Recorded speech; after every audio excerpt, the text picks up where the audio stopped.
estamos ya en directo en la librería Alberti. Muchísimas gracias a todos los que os estáis uniendo a esta conversación. Veo muchos nombres de amigos que las tardes conectan con nosotros para escuchar, para conocer, para participar de esta conversación que son los encuentros en Alberti. Ahora a distancia todavía, ¿no? Pero poco a poco vamos ampliando el aforo, o sea que yo creo que dentro de poco ya podremos estar aquí tan tranquilos. Y muy contentos esta tarde por recibir la visita de Carlos Dávalos. Muchísimas gracias, Carlos, bienvenido a la librería Alberti. Y viene a presentar La furia del silencio, que acaba de aparecer, apareció hace no mucho en la editorial Lumen, y viene de la mano de su editora, María Fase. Bienvenida, María. Siempre es un placer recibirte aquí con todo tu entusiasmo por la edición, por los buenos libros, por la literatura. Un gusto. Gracias a todos ustedes, los que nos están escuchando aquí y del otro lado, y gracias Lola y al Alberti, que es un lugar tan querido para todos. Y gracias a Carlos. Bueno, Carlos Dávalos es un autor nacido en Lima hace unos 40 años, un poco más. Siempre lo deja un poco allí en la nebulosa. Autor de un libro de relatos, Nadie sabe a dónde ir. Periodista muy conocido. Yo lo conocía como periodista. Y ahora autor de una primera novela muy especial, La furia del silencio, que además me ha hecho especial ilusión publicarla en Lumen. Ya luego les diré por qué. Y para empezar, a mí me gustaría un poco recrear lo que fue la historia de esta publicación, que es bastante curiosa. Un poco para empezar a hablar de La furia del silencio. Bueno, yo conocí a Carlos como periodista, lo leía y además porque lo veía en muchas presentaciones. Siempre estaba como ustedes allí, ¿no? En el fondo o más cerca. No sabía que escribía. Y una tarde de septiembre, creo yo, del 2019, era pre-COVID, salía de otra librería muy querida, Tipos Infames, y Carlos me intercepta. Yo no sé si justo pasaba por allí o qué pasó, pero bueno, nos saludamos y empezamos a caminar por Fuencarral. Y Carlos me dijo algo muy, muy gracioso. Me dijo: María Fase, yo quiero que hagas conmigo lo que hiciste con Karina Sáenz-Borgo y La hija de la española, como si hubiera sido una obra de magia, ¿no? Entonces, bueno, por supuesto me reí y le dije: bueno, pero ¿tienes una novela como La hija de la española? Bueno, tengo una novela. Y mientras seguíamos caminando por Fuencarral, ¿no? Y yo volví a mi casa y seguíamos. Y entonces me dijo: bueno, si tienes 5 minutos, vamos aquí al comercial, te invito a una cerveza y te la cuento. Bueno, ¿qué se le puede decir a un autor, ¿no? Que le dice eso. Y yo me acordé siempre de un editor, el editor de Gallimard, que me contó una vez que él, por supuesto, lee los libros, ¿no? Pero que nunca contrata un libro sin intentar conocer antes al autor. Así que bueno, allí estaba yo en el comercial con mi cerveza, bueno, cerveza no porque no me gusta, con una copa de vino, y Carlos Dávalos, le dije: bueno, me tienes que contar en 5 minutos la novela. Y entonces yo quiero que para empezar, que Carlos cuente en 5 minutos o 4 su novela y de allí seguimos. Vale. Eres mejor escritora que yo, que cuenta mejor la ficción que yo. Es verdad, me la encontré en Fuencarral. No, en Fuencarral no, afuera de Tipos Infames. Salías de una presentación de Lumen, creo, ¿no? De un aniversario. Y bueno, la novela básicamente es la historia de un adolescente que crece en Lima y va descubriendo los secretos, una serie de secretos en su familia, y todo esto contado en un contexto particular, ¿no? En los años 90 de Fujimori. El Perú vivía en una dictadura muy asolapada, ¿no? Y era una dictadura civil realmente, no era una dictadura como la conocíamos o como la conocemos en América Latina, ¿no? Y básicamente cuenta la historia de este joven, este niño que va creciendo y va viendo no solamente el Perú de Fujimori, sino el Perú de Sendero Luminoso, el Perú de Alan García, pero en el camino va descubriendo una serie de secretos y hay un hecho que es el principal, que es con lo que arranca la novela, y es que su hermana está embarazada accidentalmente. Y esto es lo que mueve al personaje a salir mejor dicho, la postura que toma su familia con respecto al embarazo no deseado de su hermana hace que este personaje actúe de una manera, digamos, se revele un poco ante lo que representa su familia y lo que representa el país en ese momento.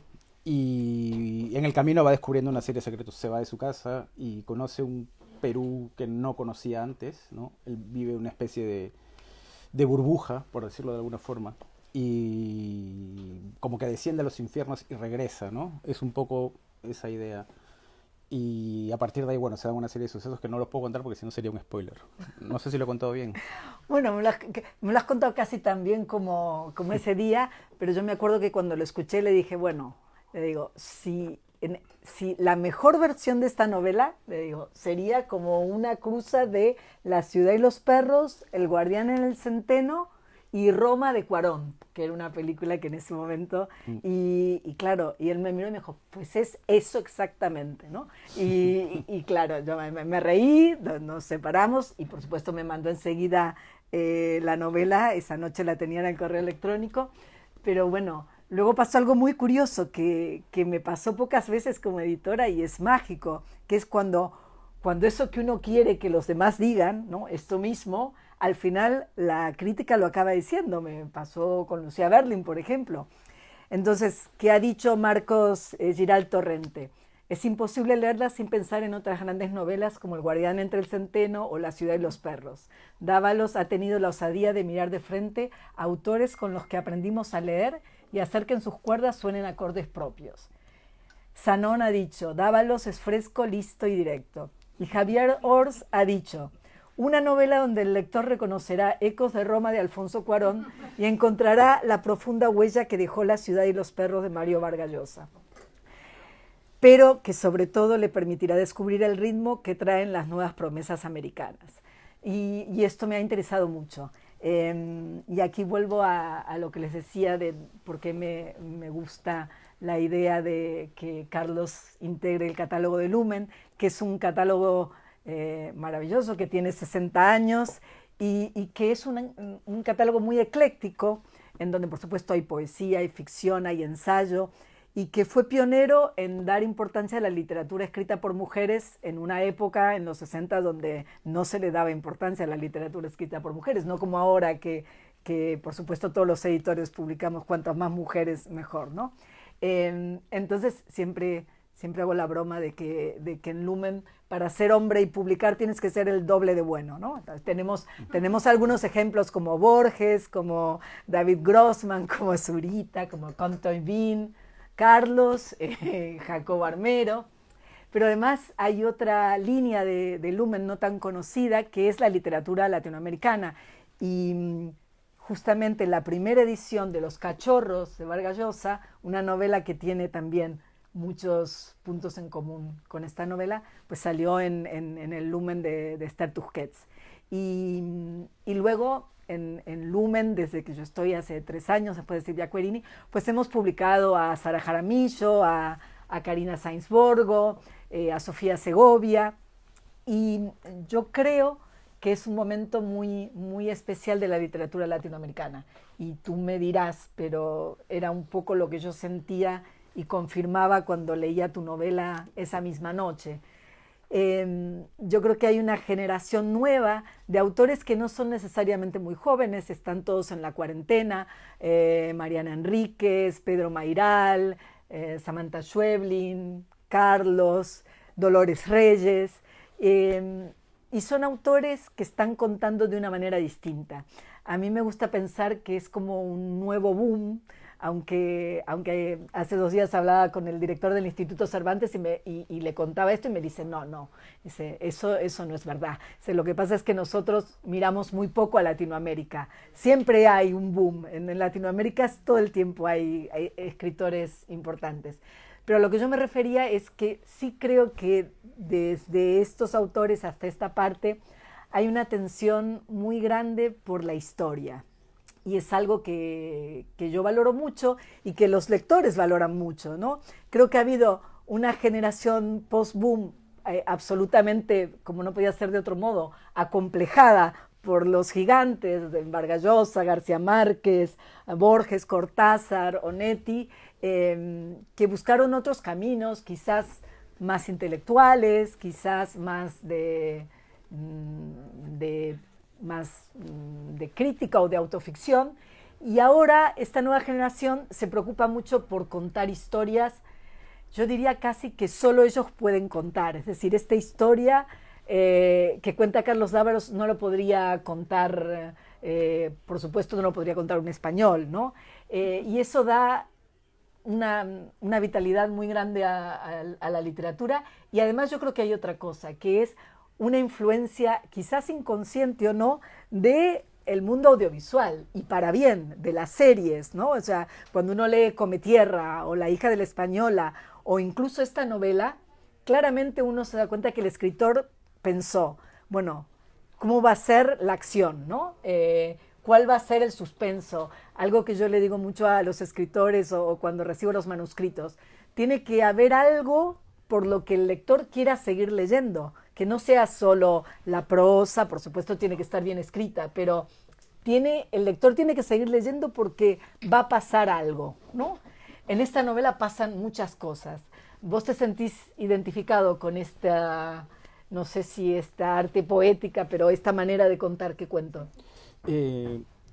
Justo estaba leyendo esta entrevista que le hace, este diálogo que tiene García Márquez con Vargas Llosa, que se acaba de salir en Alfaguara.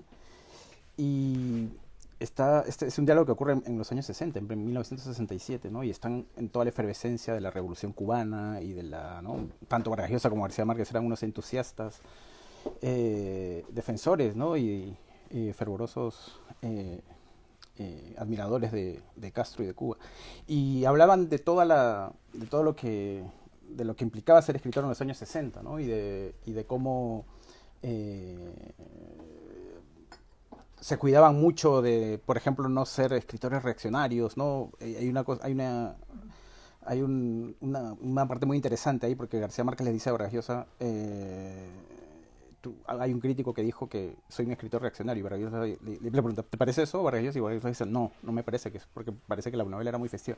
Pero al final lo que García Márquez termina diciendo, lo más importante para un escritor es contar una buena historia, ¿no? Es el único compromiso que debe tener un escritor con la literatura, ¿no? Contar una buena historia y ya está. Entonces, yo creo que al final, desde que empecé a escribir esto y los relatos que tengo publicados, siempre me he interesado en eso, en contar una buena historia y que esa historia sea lo más persuasiva posible, porque al final las historias, las novelas reemplazan a la realidad, ¿no? Creas una realidad paralela, subvierte la realidad de alguna forma y tiene que convertirse en eso que escribes en un mundo por sí mismo y ser tan persuasivo y tan creíble que el lector se lo crea de verdad, ¿no? Entonces yo creo que el contar una historia es al final, como tú dijo, es lo que al final, lo único importante creo para un escritor. Ahora, claro, en el camino está pues la técnica, etcétera, y muchas cosas, pero eso es al final lo más importante, y creo que eso siempre lo he tenido claro desde el momento en que me siento a escribir, es eso, contar una buena historia. A mí me llamaron la atención tres cosas de la novela, ¿no? Una es, bueno, voy a leer el comienzo, que es lo que hice cuando llegué a mi casa a mi pesar, ¿no? Como diciendo, bueno, a ver qué tal es este autor que me agarró acá. Puedo quedarme dormido en cualquier sitio. Una vez me pasó mientras jugaba al fútbol. Frente al arquero, cuando estaba a punto de marcar un gol en el último minuto, me quedé frito. Al despertarme, tenía todo el equipo a mi alrededor gritándome por haberles hecho perder el partido. Otra vez me quedé dormido mientras nadaba en una piscina. Casi me ahogo. Cuando era más pequeño, mamá solía decirme que yo era un pez dormilón. Según mamá, cuando me venían esos ataques de sueño, ponía cara de pez. Los peces son los únicos animales que duermen con los ojos abiertos. Eso no lo sabía hasta que vi uno en una pecera. Parecía despierto, pero en realidad estaba dormido. Entré en el colegio cuando en el Perú todo volaba en pedazos. Bueno, este es un buen comienzo de novela, ¿no? Es algo muy difícil que es, y ahí ese quizás es el lado Holden Caulfield, ¿no? Este Facundo te agarra del pelo desde esa página y te va a llevar hasta el final, ¿no? Y también esa voz que es muy difícil de lograr, ¿no? Y de hecho es una de las decisiones de los escritores. Y ahora que viene esta reflexión, te hago la pregunta. ¿Siempre pensaste escribirla? Son las grandes decisiones de los escritores, en primera persona, en tercera ubicada, en tercera omnisciente. ¿Siempre pensaste escribirla así, esta voz de Facundo, que me permito pensar que se parece mucho a ti, es lo que tenías en mente? Sí, la novela tenía que salir en primera persona. Sí, siempre quise escribir una novela sobre el paso de la niñez a la adultez y creo que es una novela que siempre me ha estado dando vueltas en la cabeza y claro, esta novela tenía que contarse en primera persona, y sí, un poco yo creo que la mirada del personaje sí se parece un poco a la mirada. Cuando me preguntan mucho acerca de si la novela es autobiográfica o no, yo creo que lo más autobiográfico de la novela es realmente la historia del Perú, ¿no? El contexto en el que crece el personaje y cómo él mira todos los hechos, sobre todo de su país, más que de su familia, porque al final hay mucho de ficción también, es ficción básicamente, pero digamos que el contexto y cómo él percibe esos acontecimientos, ¿no? Hasta hay un cameo de Vargas Llosa, ¿no? Sí, bueno, él fue candidato en el 87, ¿no? En el 90, perdón. Y se enfrenta pues a Fujimori y es esta elección. Pero ahora lo adora. ¿Perdona? Ahora lo adora. Sí. Y claro, eso fue, o sea, a Vargas Llosa antes de leerlo, yo lo veía en la televisión, ¿no?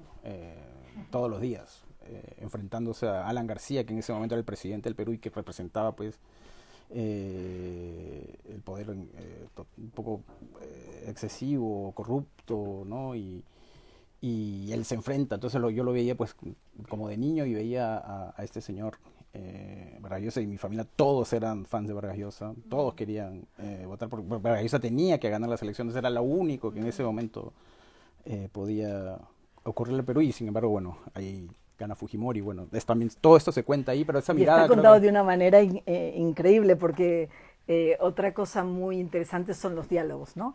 Y yo personalmente, sin saber gran cosa de la historia del Perú de esa época ni de la actual, la verdad, confieso, pero uno lograba entender, o sea, entendía por qué esa familia de clase media alta pensaba eso.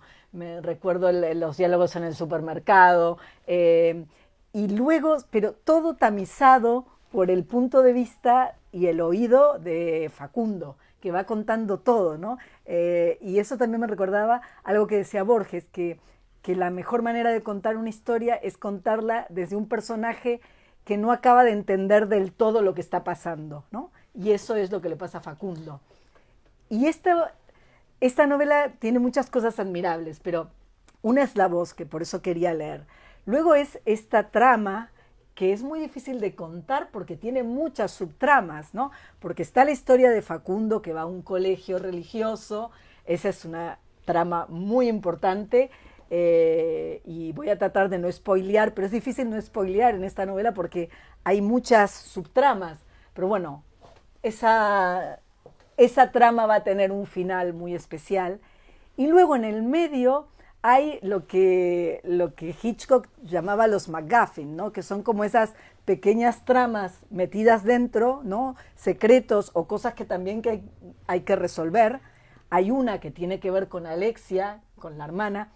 Pero curiosamente, y eso es algo muy notable en cómo está escrita, lo que vamos a averiguar en un momento dado no es lo que creíamos que íbamos a averiguar. Es decir, hay por supuesto la tensión, ¿va a abortar o no va a abortar? Pero al final lo que descubrimos no es eso, descubrimos eso, ¿no? Por supuesto nos enteramos qué va a pasar, pero descubrimos otra cosa que no nos la esperábamos.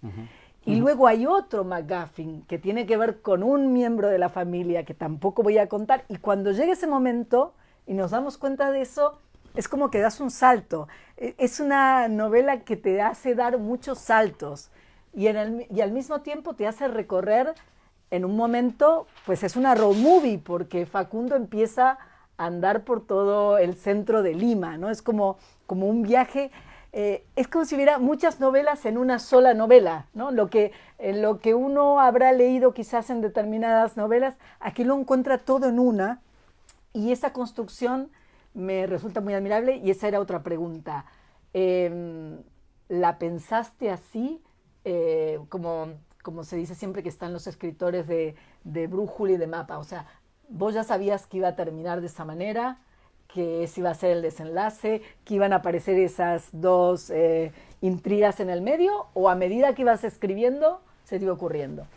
Bueno, uno planifica algo o bastante o mucho, pero al final termina imponiéndose la intuición, ¿no? Porque cuando uno escribe es una constante toma de decisiones, ¿no?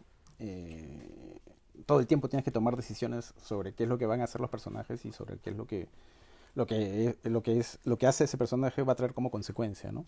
Sin embargo, sí, tenía una idea vaga en la cabeza de más o menos lo que quería que ocurriese, pero hubo muchas cosas que fueron decidiéndose en el camino, como si los personajes mismos hubiesen cobrado vida propia y hubiesen impuesto su destino, en este caso a mí, ¿no? No podía ocurrir otra cosa más que eso, que los personajes en ese momento estaban pidiéndome a mí de alguna forma, y es como te digo, es la intuición al final lo que termina por imponerse. Hubo un diseño muy, muy vago, sabía que ese personaje tenía que salir de su cápsula, conocer el mundo que no conocía y volver, eso estaba claro, pero todas estas pequeños detalles fueron surgiendo en el camino, y estas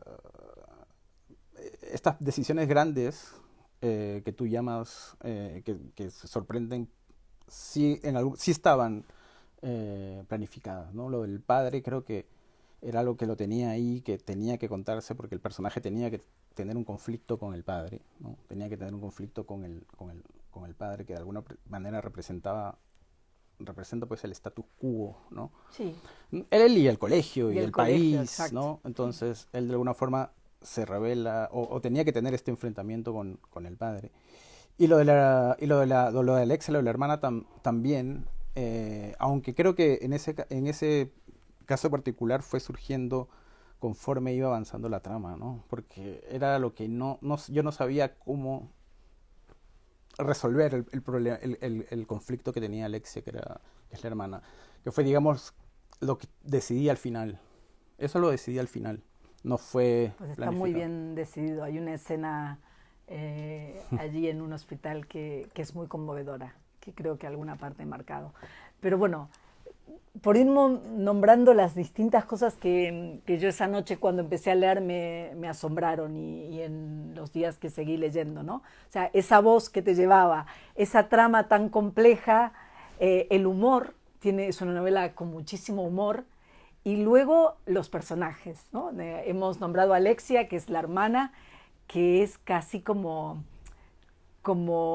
además del compañero del colegio, que esa es otra trama fundamental, lo que pasa en el colegio, pero Facundo tiene dos móviles que son de algún modo hacer justicia en los dos sentidos, ¿no? Resolver el tema de su hermana y resolver el tema de este compañero del colegio. Y cada personaje que aparece en la novela, incluso en ese viaje por los submundos de Lima, son totalmente inolvidables. La prostituta, el amigo, pero hay un personaje muy importante que es Dolina, que es pues la criada, la señora que trabaja en la casa, y supongo que muchos de los que están acá habrán visto Roma de Cuarón, ¿no? Bueno, es un personaje muy parecido al de la protagonista de Roma, por eso a mí enseguida me vino esa asociación, y esa es otra idea como muy interesante y que no es muy frecuentada por la literatura, ¿no? Bueno, hace poco, curiosamente, en Lumen presentamos una reedición de una novela de Alicia Jiménez Bartlett, Una habitación ajena, en donde la protagonista y la que tiene la voz es Nelly Boxall, que fue la cocinera de Virginia Woolf y que la siguió toda su vida. Entonces, Alicia Jiménez Bartlett pues, le da voz a esta mujer, ¿no? En Mrs. Osmond, la novela de Banville, pues la criada de Mrs. Osmond es tan importante como la propia Mrs. Osmond.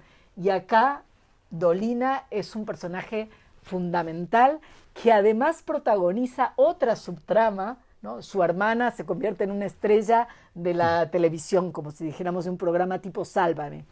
¿De dónde sale Dolina? Hay una voluntad tuya de mostrar como todos los estratos y de alguna manera, por supuesto, todo esto sin que el lector lo advierta, ¿no? Pero de mostrar todas estas capas que hay en el Perú y en todas partes, y aquí también, ¿no? Pero sobre todo en Latinoamérica. Eso es algo muy, muy de...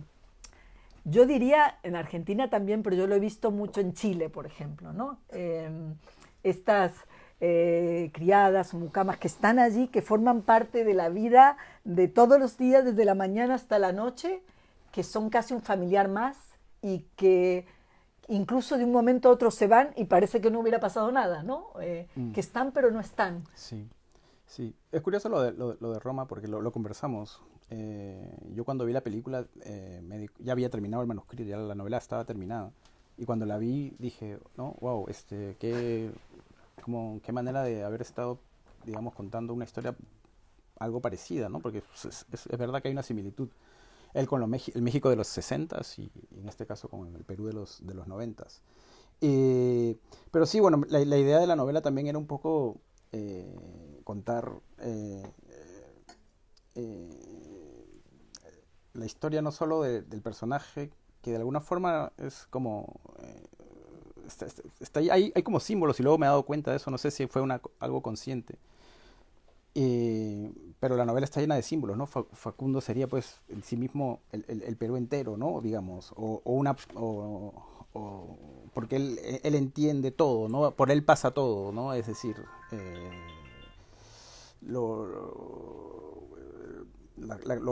que tienen un cierto privilegio y los que no, ¿no? Porque él empatiza cuando sale, conoce el mundo, empatiza y conecta con todo lo que él no conocía. El padre, pues, es digamos, el poder económico, el colegio es el poder religioso y el poder político está, pues, en el contexto histórico, en el contexto, digamos, político del régimen de ese momento.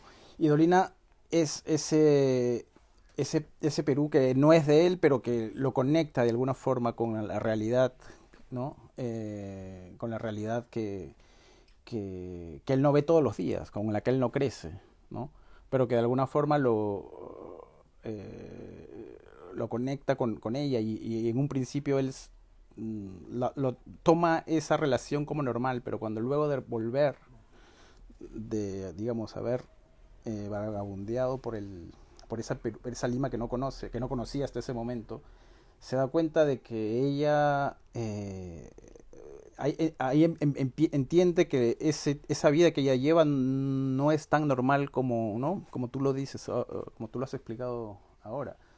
Entiende que, digamos, ella ha ofrecido toda su vida al servicio de una familia, ¿no? Entonces, esa apertura de ojos, esa mirada que le cambia, o mejor dicho, que ese viaje que él tiene por la Lima que no conocía y que al volver le hace entender que lo suyo, el trabajo de la chica de Dolina no es tan normal. Estuvo siempre, creo, desde el principio, ¿no? Al escribir la novela quería contar un poco toda esta, porque como tú dices, es muy raro. Yo cuando llegué a España, claro, es totalmente raro, poco común, ¿no? Es muy latinoamericano, como dices tú, muy mexicano, muy peruano, muy argentino, muy chileno, que aquí no se da. Entonces, de alguna forma, yo creo que también el salir del Perú y vivir en Europa te hace ver muchas cosas que realmente te alimentan, te nutren como escritor, porque te da una mirada alejada de la realidad de la que quieres contar, ¿no? En un momento el médico dice, a este niño, al igual que al Perú, se le va la luz cuando se queda dormido. Esa idea, y ahí vos decías recién, hablabas de símbolos, ¿no? Que eso es algo que dice Stephen King, que uno primero hace en su libro Mientras escribo, que da esos consejos formidables al escritor, ¿no? Entonces dice que, bueno, primero hay que pensar la historia y cómo hay que pensarla y los precedentes y los personajes, pero después viene lo que podría llamarse como la simbología o lo que está por detrás, dice Stephen King, uno lo tiene que advertir después. Entonces, esta idea de quedarse dormido, que además cuando te quedas dormido perdés la luz, que le pasa en un momento en que en Lima hay apagones, ¿no?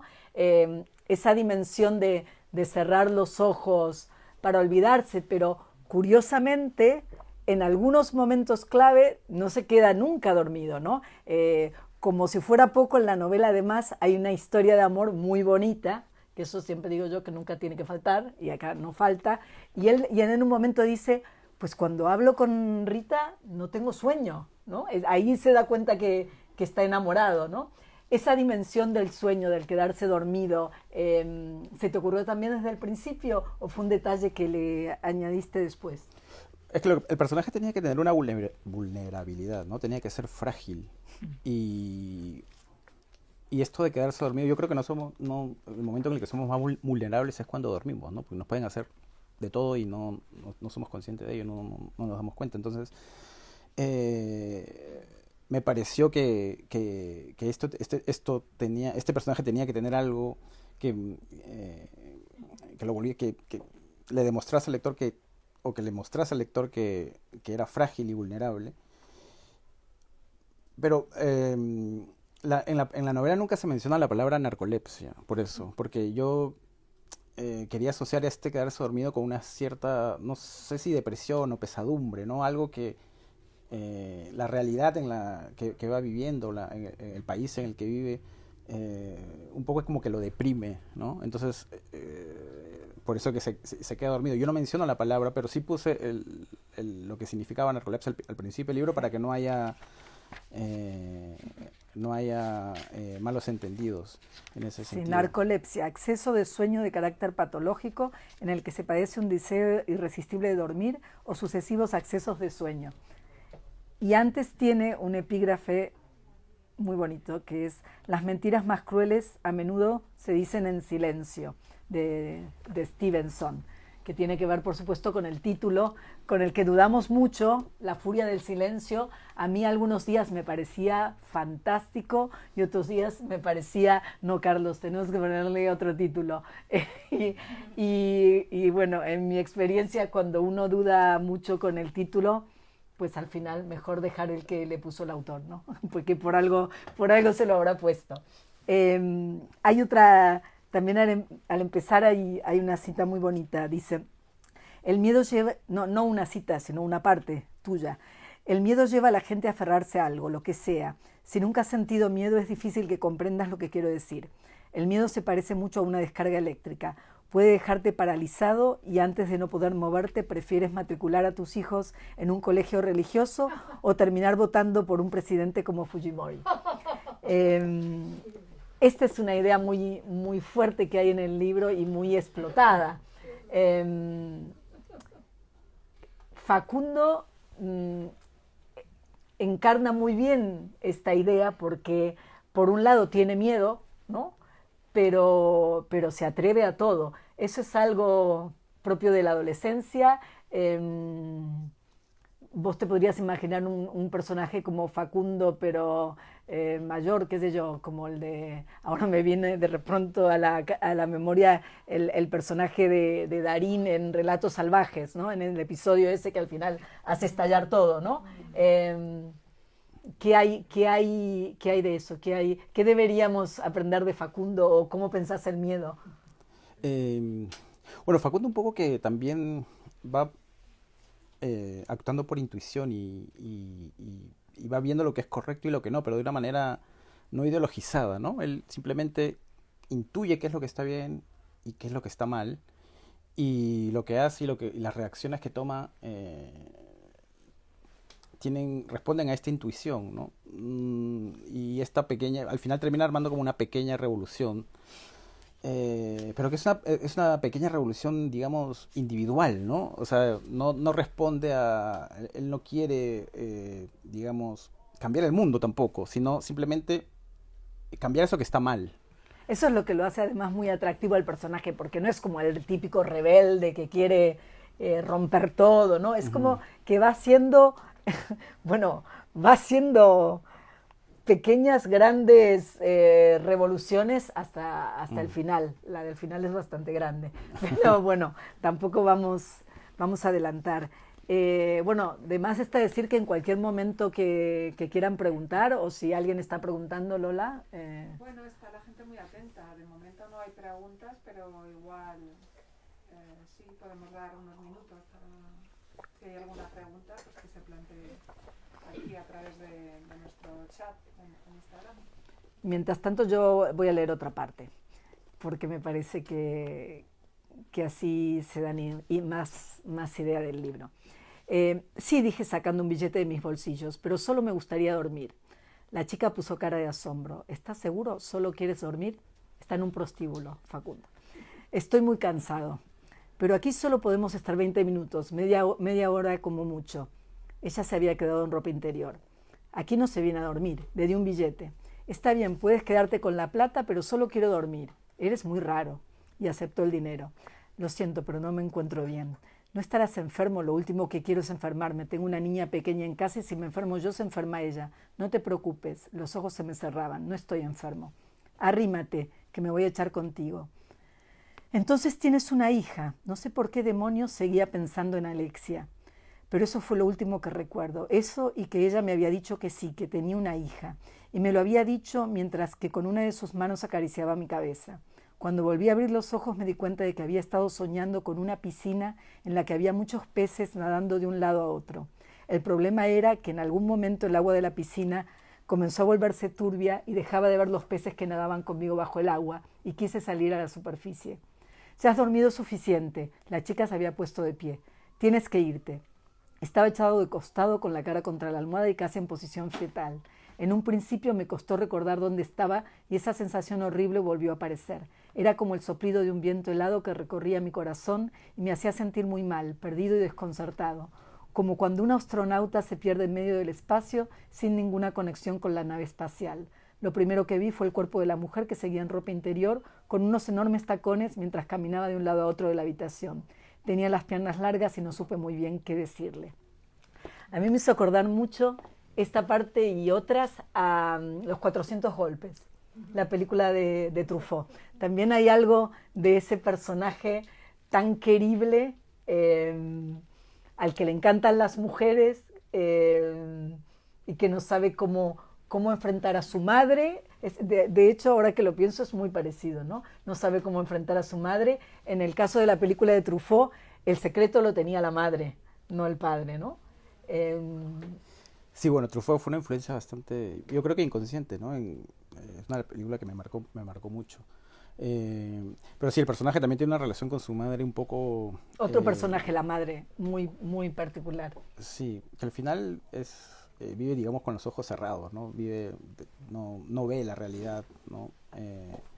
No sabe lo que pasa con su esposo, con el padre de Facundo. Y claro, la relación con ella es más o menos, digamos, muy básica y muy simple, digamos, no hay mayores, digamos, complejidades o capas, ¿no? Digamos, al final él termina diciendo, bueno, se da cuenta de que su madre vive pues con una venda en los ojos y que no es capaz de ver la realidad. O lo que pasa a su alrededor, ¿no? Porque al final hay un encuentro entre él y ella que es muy fuerte, ¿no? Porque él trata de abrirle los ojos a ella y como que ella tampoco no quiere verlo, que realmente prefiero tenerlos cerrados o no, prefiero no verlo, no quiero escuchar lo que tú me estás diciendo. Esta época que elegiste en concreto, supongo que es porque está cercana a lo que vos viviste en esa misma época, sí. Pero ¿vos crees que esta historia sería bastante similar si ocurriera hoy, en la Lima de hoy, o cómo ves tu sociedad hoy con respecto a esta foto? Bueno, yo creo que podrían haber cambiado algunas cosas, no sé si muchas, pero yo creo que algunas. Lo que pasa es que, claro, cuando uno es niño, absorbe lo que está alrededor, ¿no? Y yo muchos crecimos en un contexto bastante violento, ¿no? Eran los años finales de los años 80 y principios de los 90, a mediados de los 90. El Perú era un hervidero, ¿no? Se iba la luz, no había agua, explotaban bombas. Había una violencia política muy, muy fuerte en esos años. Y cuando llega Fujimori al poder, también actúa con una violencia desde el Estado, da un golpe de Estado, ¿no? Que también se cuenta en la novela. Pero creo que esos años fueron, sí, yo no sé si ahora mismo, ahora está todo un poco caldeado en el Perú porque hay elecciones y todo está polarizado, pero en ese momento creo que sí, yo creo que fue único porque claro, no tenemos ahora sendero, o sea, hay cosas, hay remanentes de Sendero Luminoso que le llaman, pero no es lo mismo que lo que vivimos en los años 80 o los años 90, ¿no? Donde la vida valía mucho menos que de lo que vale ahora, ¿no? Sí, en América Latina la vida vale mucho menos que en cualquier parte de Europa, por decirlo de alguna forma, pero en esos años la vida valía muchísimo menos. Uno encendía la televisión y todo el día, y lo único que veía en los telediarios, en los noticieros, era sangre, destrucción, muerte, y realmente eso marca. Pero claro, nosotros también, la inocencia, eso tú te acostumbras, ¿no? Y lo tomas como normal y dices, bueno, no haces mayores dramas al respecto, pero sí, uno viéndolo en retrospectiva, fueron años muy violentos. Yo creo que la novela de alguna forma intenta plasmar esa violencia, pero claro, pasada por el tamiz y los ojos de Facundo, el personaje, que al final termina, digamos, como tú dices, dándole un filtro que a veces es tierno, a veces es inocente, a veces tiene sentido del humor, a veces es rebelde, insolente, ¿no? Y que es un poco como él es un poco como el Perú, porque el Perú es un país adolescente, ¿no? Llevamos 200 años de república y no aprendemos hasta ahora a ser una república, ¿no? Entonces, yo creo que... Acá hay peruanos, ¿no? Sí, ya veo. Sí, una pregunta. Quería tocar un tema que me parece que se reitera en la literatura, ¿no? O sea, la imagen de la madre, esa imagen de una madre ausente, ¿no?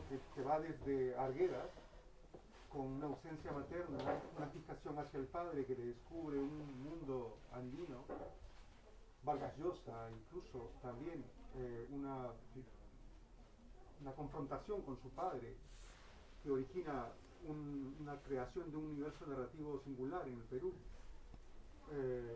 Jaime Bailey incluso también con una presencia paterna que rivaliza en todo sentido con una ausencia materna también. Bryce con Jimmy Paracas. ¿Qué pasa con las mujeres, no? Bueno, las sociedades creo que son bastante patriarcales, ¿no? Y América Latina más que, ¿no? Uno lee a Juan Rulfo, por ejemplo, y Pedro Páramo tiene...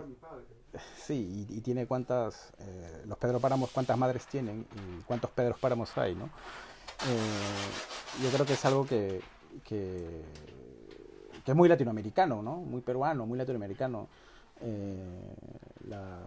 Digamos, lo que tú llamas ausencia de la madre o digamos esta relación con la madre que es mucho menos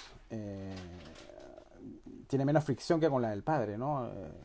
Quizás es algo peruano, porque yo pienso que justamente estábamos presentando hace poco la novela de Karina Sainsborgo y es todo lo contrario, es la omnipresencia de las mujeres y de las madres tratando de resolver todo. Y bueno, y en García Márquez, por supuesto, pues, las madres son protagonistas fundamentales, así que... Pero es pues, una sí. presencia tácita, o sea, como dice él, es una parte, pero para mí las mujeres en Latinoamérica son mucho más fuertes que los hombres. Lo que pasa es que no se les da voz.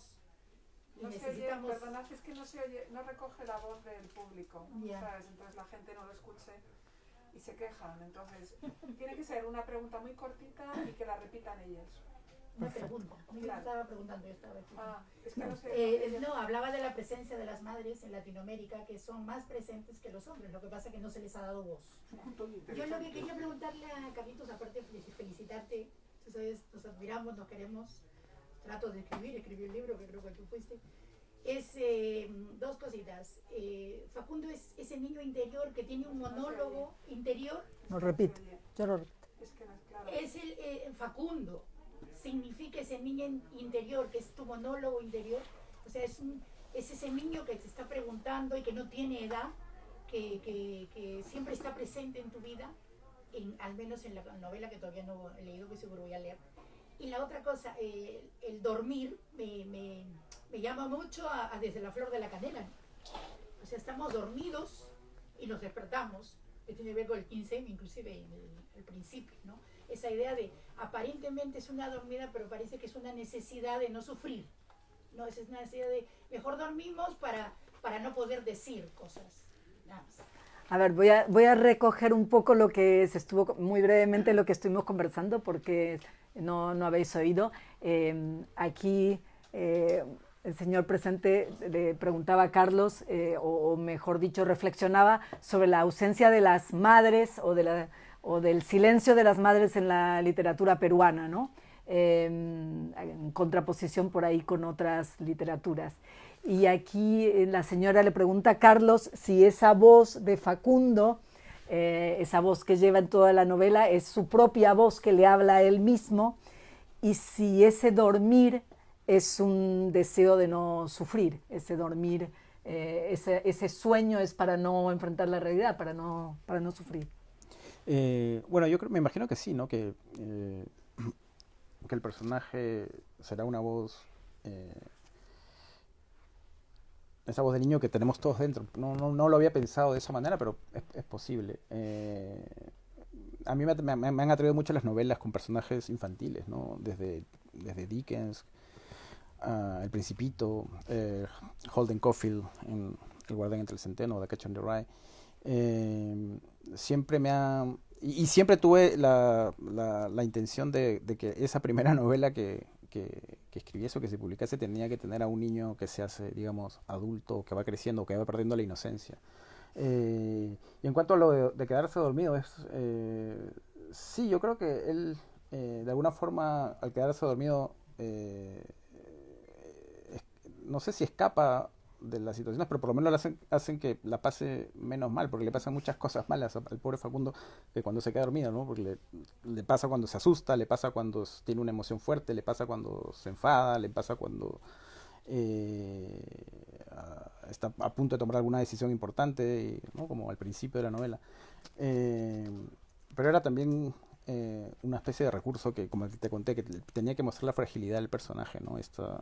Funciona muy bien. Y de hecho, el único momento en el que no se queda dormido es cuando él, como tú mismo lo dijiste, es cuando cree, cuando ha descubierto el amor, o él intuye que es el amor, ¿no? Y en ese momento es cuando deja de dormirse.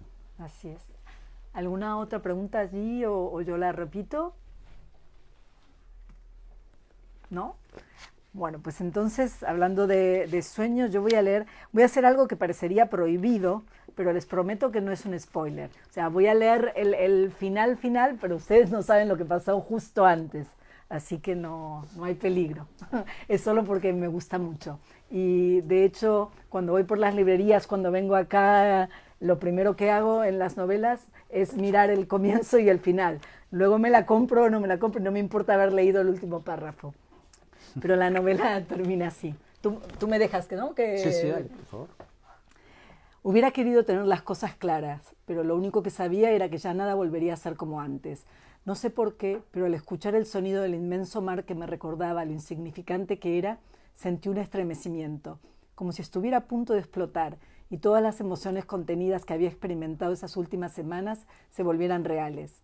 Por un momento pensé que caería presa del sueño, pero no fue así, y mientras escuchaba los latidos de mi corazón, que parecían tener la misma intensidad que los latidos que uno oye cuando está dentro del vientre de su madre, contemplé el horizonte.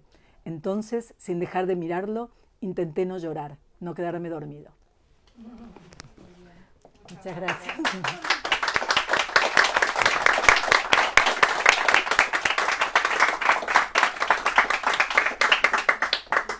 Gracias Carlos Dávalos, muchas gracias María Faste, editora de Lumen, en esta estupenda novela La furia del silencio que acabamos de presentar, y muchas gracias a todos los que habéis venido. Siento que no se pudieron hacer las preguntas, pero es que si no nos escuchan bien. Y tenemos a muchos amigos que nos han seguido que han mandado saludos desde México, desde Miami, desde Múnich, en fin. Con lo cual ha habido mucha gente ahí participando detrás y muy atentos a todo lo que habéis contado de este Facundo, este personaje tan en línea con tantos personajes literarios, ¿no? De novelas que admiramos mucho. O sea que muchas gracias, Carlos. Gracias a y ustedes. Te esperamos en la próxima. Gracias. Ahora hay una firma, un momento de firma con Carlos. Muchas gracias a los dos. ¿Tienes lápiz? No.